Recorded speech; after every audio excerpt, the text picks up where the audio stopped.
Welcome back to the Schmitter's 100 Acre Woods.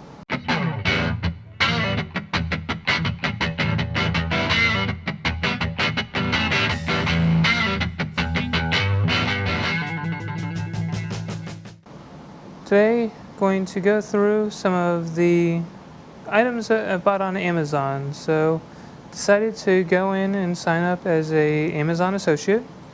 So this is a program through Amazon where products that I've purchased through Amazon, I have links in the description below. And the idea is if you utilize these links, the product doesn't cost any more for you, but I get a small percentage of the cost that will come to me for kind of promoting these items. So I'm going to kind of show these items, what each one is, what I use them for, and just a quick review of kind of the pros and cons. Not being sponsored by anyone or anything at this point, just a honest review of these products, and the links below for each of them in the description. I will continue to have it in my future videos, the description below, so if you are interested in any of these products at any time, please consider utilizing that link and help support me and the channel by utilizing that. Kind of move stuff aside, so I'll go ahead and start with the General MMD4E moisture meter. So essentially, this is a prong style moisture meter. The idea is that you stick it into a piece of wood. I use it for firewood to check the percentage of moisture that is in the firewood. So I try to do kind of an annual check of kind of where the firewood's at. So have a lot of different totes that I store the firewood in.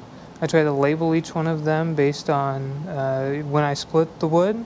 But this is a good way to just go in and double check and make sure that the moisture content is kind of at a acceptable level for selling. So, you know, anything below 30% for firewood is really, kind of what you're looking for. That's kind of the okay, and then anything less than that, you're getting into a better grade of firewood where it's just really been dried.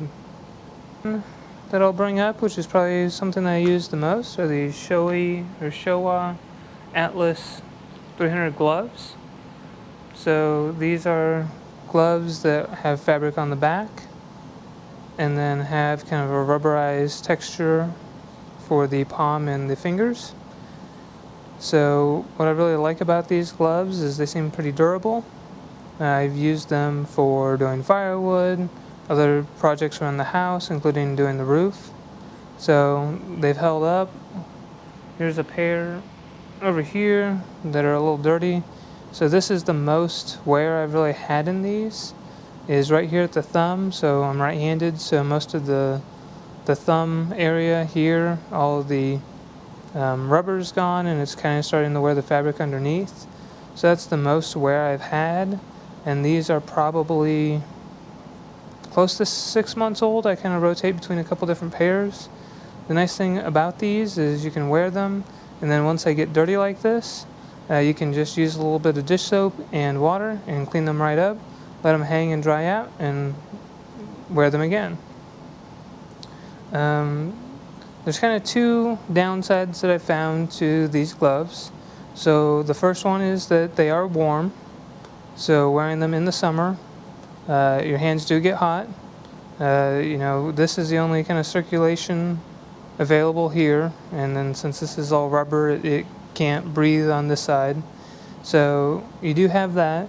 And then the other thing is, because it is rubber and moisture can kind of get trapped in here, they do kind of make your hands smell funny from just kind of the rubber and then having that moisture in there. So it's kind of the downsides, but overall I really enjoy these gloves. You can wear them for doing most activities. They don't prohibit you too bad. And other than this one glove on the right hand side that's starting to wear there, otherwise they've held up fairly well and haven't had any issues with them. So there's a couple different kinds out there, or a couple different variants, I guess I should say. I got the ones that are black with kind of the gray back on them. That way you can see that they get dirty pretty easily, and I figured that the white ones would be even worse. I think they're white and blue. I think these don't stand out quite as much, kind of just look like more normal gloves, and then the gray back kind of helps hide some of that dirt. So that's the second product that I have linked down in the description. Okay, the third thing I'll talk about. So these are DEWALT safety glasses. So they have a rubber seal around the backhand side, so whenever you wear them, they really suction to your face. The reason I bought these was primarily for mowing. So a lot of times whenever mowing, you end up getting a lot of dust and grass flying back in your face, definitely on like a zero turn. So I ended up, always having very irritated eyes after getting done mowing, and was tired of having that. So I went out and bought these. So these are the smoky lensed ones, and these are obviously the clear here. So again, I like these because they do a good job keeping the dirt and everything out from your eyes. While mowing or doing other activities, I also use it while weeding. So it does protect your eyes from the dust, but then also any debris coming back at you. The one downside to this is they can get warm, so since you are having this suction to your face, they do get warm after a bit, but I haven't found it uncomfortable. Just a little warm, and even when weeding while wearing these, they don't become unbearable. They're still wearable and serve their function as intended. So I typically use these smoky lensed ones just to have the tint on them while mowing out in the sun. They work nicely for that. I do wear glasses, and with these, because they do kind of suction in, and the style frames that I have don't allow me to wear the glasses while wearing these this eye protection, but for me it's not a big deal. Anything hasn't been an issue, but that is one thing to note, that depending on if you wear glasses, the style that this is, it can prohibit being able to wear your glasses.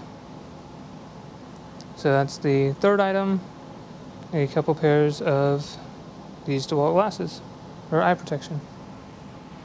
Okay, the fourth item that I have here is I guess you'd call it a pallet binder, I believe is what they call this. So what this does is allows you to use this twine that comes with it, or this binding material. I believe this is I can't remember if this is 3/4. I believe this is 3/4 here.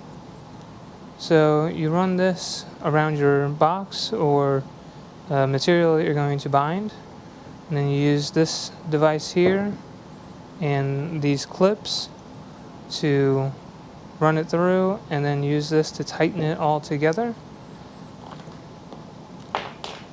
So it has a ratchet on it where you basically ratchet it tight, and then you close it, which in turn cuts the material.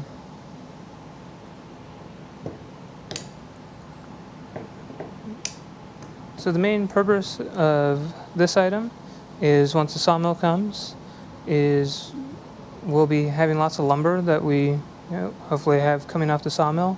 We'll need to stack it up and let it dry. So one of the biggest issues is when drying, you can have things turn into pretzels. So if the wood's not perfectly straight, or can have if it's not stickered correctly and drying, you may have things warp. So the idea here is to utilize this to be able to strap all of the wood together into kind of a neat package that you can use the forks of the tractor to pick up and move around, but hopefully be able to keep the boards as straight as possible. So while we're going to use this primarily for kind of the wood that we have coming off the sawmill, this can also be used for like wood that you just go to the big box store and buy. So you know, if you've been to your local hardware store to buy lumber, you know that to begin with, it's not always easy to find the straight boards. Just doing the project on the house, had a lot of boards that had a lot of curve to them. So we ended up having to go through, even though we needed only like 22 by 4s, we had to go through several of them to find decent ones. So even we have some leftovers from that, and to kind of help preserve their, the ones that we picked out that were straight, we're hoping to be able to strap them together and kind of hopefully leave them, or make it so that those stay kind of as straight as possible. So when they're just stored, don't have a lot of twisting or anything on those as they sit out until we use them next time.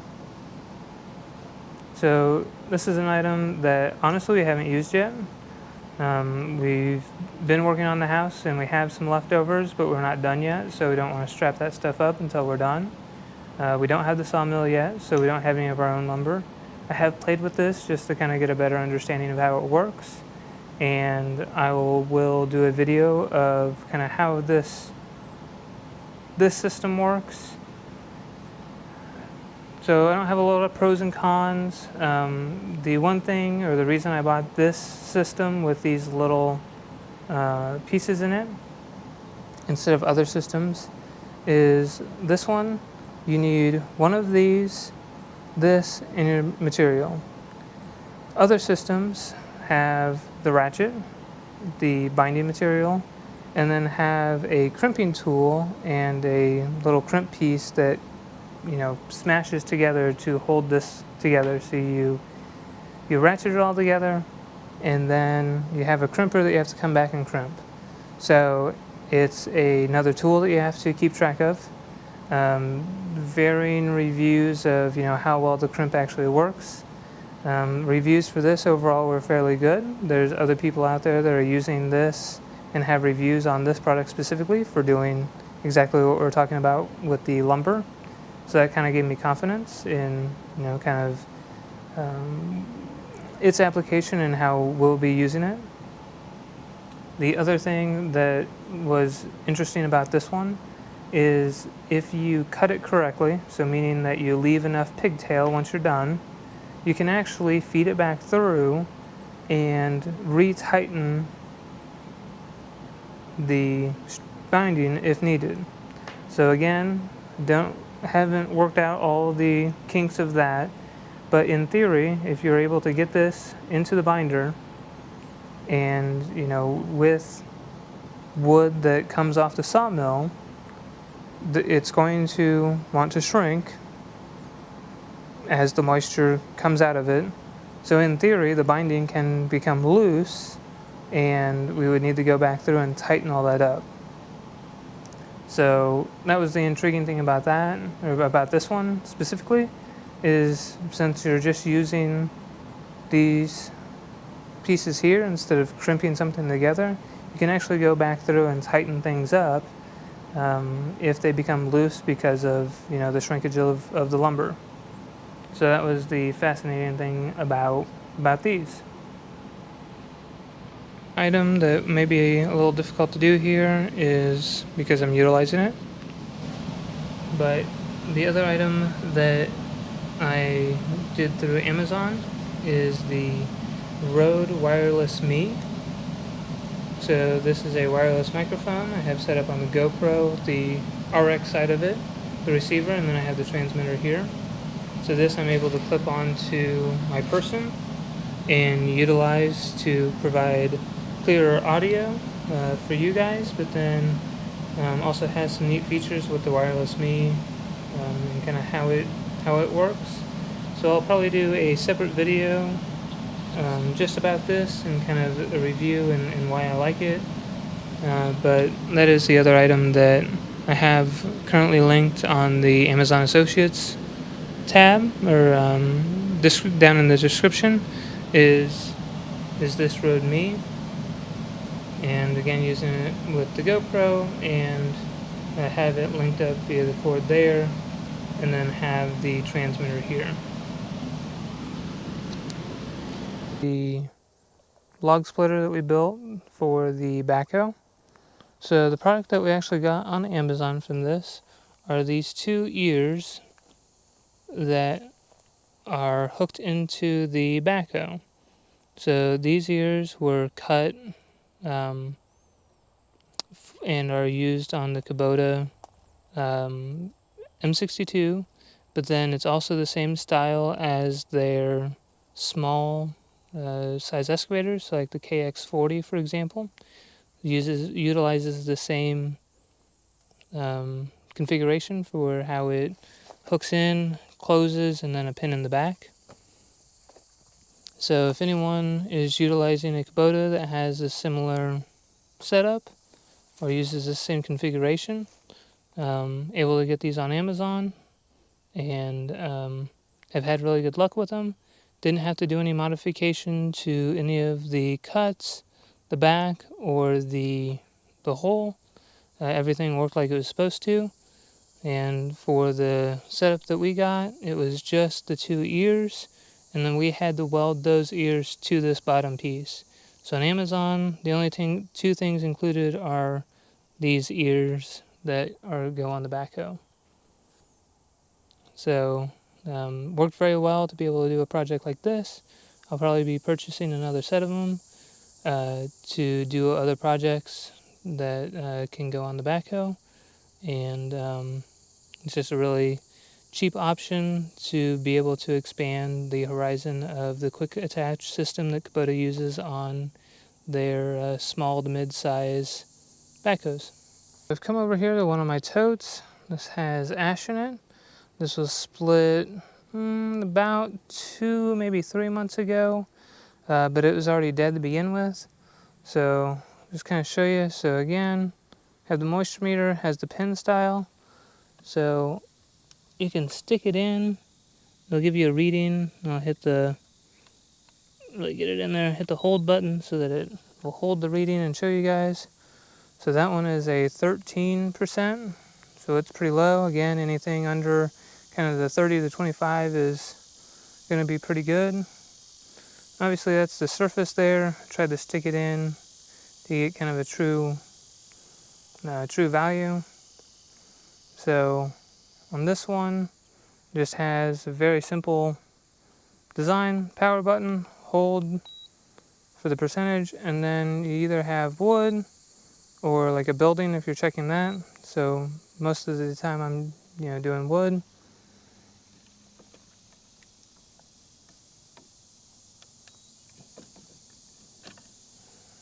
So that one was 5, it's a little bit smaller piece. So you have that. And again, it kind of has just a light indicator here to kind of show low, mid, and high. And that's mostly for like the building or something like that, but you can kind of use it as a gauge as well.